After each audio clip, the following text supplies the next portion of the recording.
there as we get closer and closer to Bound for Glory, October 14th. It's going to be a huge pay-per-view event, our biggest of the year. We have basically, we may have 3 champions come Bound for Glory on this program. Thank you. Doug, you're always a champion. You're a champion. Always a champion, Doug. Let's welcome our panel. First of all, right over here, the tag team of Hernandez and Chavo Guerrero Jr. Right over here, she's going to be challenging for the Knockouts Championship against Miss Tessmacher at Bound for Glory. Tara is her name. Yeah. Double crosser. You're a double crosser. You know what? You know, you can't trust everybody. You know? We're all here to be champs. All right. And right down here, ladies and gentlemen, perennial favorite from the United Kingdom, Doug Williams is here. All right, Bound for Glory is right around the corner. We have one of the participants in the Knockouts matchup in this panel right now. Here we go. She's right here. Who will win the Knockouts Championship match at Bound for Glory? She's right here. You're going to have to say it to her face. If you don't think she's going to win, you better speak up and you better come with reasons. Let's take her for a spin. Doug Williams. You know what? I honestly believe that she is going to win the belt. Yeah, I do. Yeah. Okay. She's got the, experience. She's got the size on her side, She's got the age, The age. Oh, wow. I'm like fine wine because I get better with age. That's what you mean, right? Yeah, of Very course. cool. All right. No, I Hernandez, Tessmacher versus Tara. It's hands down Tara. She's the power and the experience. There's no match.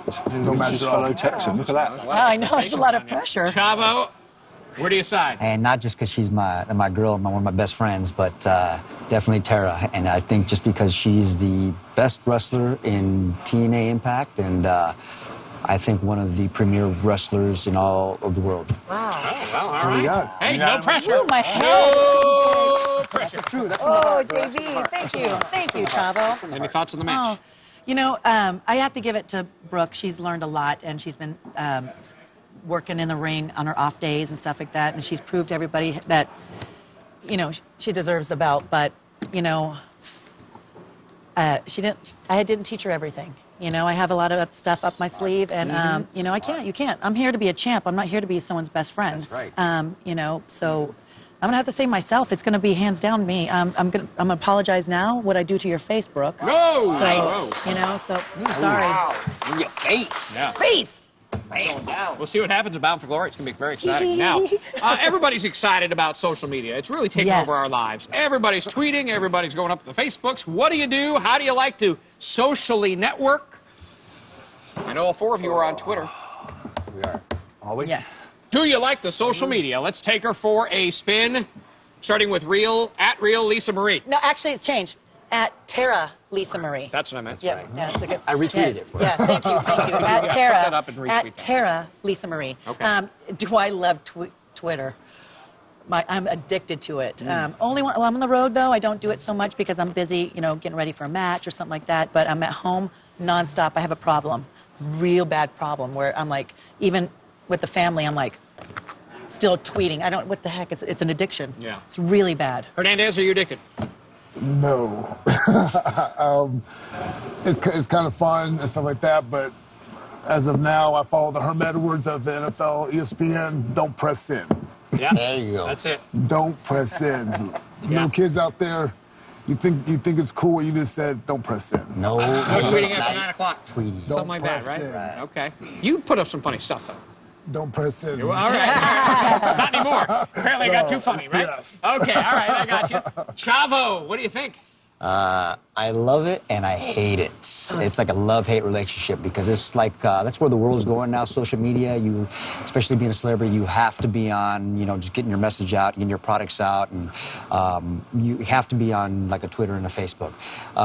But it's addicting. But you can get your message out there, promote yourself, promote your show, whatever you're doing there. But at the same time, you misspell one word because you're typing fast. You got 10 million people are saying, you did this wrong. You meant to type duck. Yeah, so you have to be real careful. Yeah. You have to be real careful with it, So it's one of those things that we love it, but you let people in so much into your life now that you just can't get a break. They're everywhere, so you love and hate it. You know what I had to do? This is crazy, and I want Doug your thoughts on this. I actually had to create 2 Twitter accounts because I kept tweeting about stuff in the UK, and all my American friends were like, well, who's Keith Lemon? Who's who's Bruce Forsyth? They don't know. So I got ahead to do 2 now, because I know, Doug, you want to know what I have to say about all the things UK, right? Absolutely. As you have a lot to say. Doug, what do you think of social media? Oh, I love Twitter. I love it. I love it. It's a great way to communicate with fans and answer their questions. And, just have to sometimes, you just have to be mindful that the people tweeting you are maybe young children or they're foreigners, don't have the first grasp of the English language. And you have to kind of temper the answers you give. But, I use it to entertain myself as much as all my followers, as some people probably realise when they see my tweets. Yeah. But I don't know, it's fun. A sarcastic Brit? No, never. Please. You just got to remember that everything you tweet is it's public. It's not your texting. It looks like a text, but it's not a text. Yeah. Anything you push send on, it is public knowledge. So anything you say out there, the world knows. Would you like to second that? Don't press send. I think that's words to live by. I think we've got I see a T-shirt. Yeah. All right. Last and certainly not least here on the Spin Cycle, we have some business to attend to. Everybody's been on the road. You have traveled the world. You have traveled the world. You have traveled the world. You have traveled the world. All 4 of you, multi-international traveling wrestler people. That's a lot to say. What do you think is one of your favorite, maybe just one of your favorites, at least one you can tell, road story of your career? Yeah. Okay? I mean, Doug, how many countries have you visited? Gosh. Oh, I last count, it's got to be at least 30. At least 30, maybe 40. right, Chavo? I mean, you guys are all up there. I've been almost all of them. Surely something along the lines has happened that you would like to share with us. Or at least can legally share with us, because the statute of limitations is long expired. Favorite road story? The first time I met you, I've got a good story. Literally, within 5 minutes of meeting you, we're at Fridays. You come out of the bathroom, and you're power walking, and you've got toilet tissue coming out of your butt about 12 feet long, and you're walking through the restaurant. That's my favorite. That is my gal right there. I mean, that's she doesn't care. I don't. Walking through the restaurant. That's my favorite going on the plane, too. The plane, because a stranger wants to tell a chick that she How has demented is that, by the way? Who does that? Who does that? Who does that? I don't know. Yeah. Doug, you've been on the road a long time. I have. What are your favorite story you can indulge us with? Well, I don't know why I do it, but in Japan, more than anywhere else, I tend to sleepwalk somewhat. Wow. Yeah, I have. I don't know if it's the size of the rooms there, they're so small, the hotel rooms, whatever. But one time, I got up in the middle of the night. No, actually, it wasn't. I thought it was the middle of the night. I got up, I went to go to the bathroom, walked out the wrong door, and I'm outside in the corridor, just in my boxer shorts. So what do I do now? I looked at it, it was 8 in the morning, the sun was coming up. Out. I'm locked out. I'm like, what do I do? So, OK, it must be quite early. I'm hoping it's the early hours more. Go round, use the elevator, go down to the lobby and get a new key in my boxer shorts. It's got to be 4 or 5 in the morning, so I walk round, press there, I'm waiting there for the elevator comes, doors open, packed full of Japanese people in their business outfits. They all look at me. I went, morning. I got in. Very uncomfortable silence. Solid, huh? That very is uncomfortable silence in the elevator there. Oh, God. I got a new room key, though. Yeah. You got in all right, huh? Hernandez, I know we had to think long and hard for this because there's...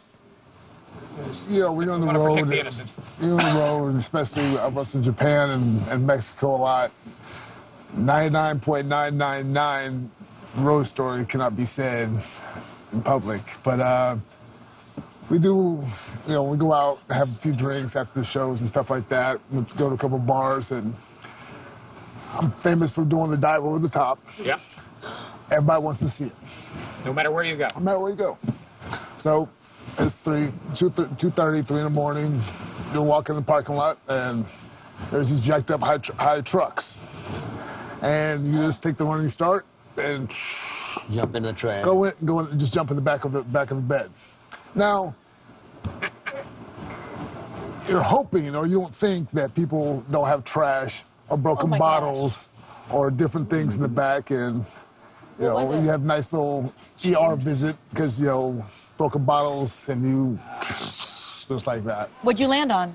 Broken bottles. Broken bottles. So you really need to get famous for a headlock or something. Yeah. Bring it back. Show that anywhere. The claw, that's it. Bring it back. Much safe. All right, Chavo, what do you think?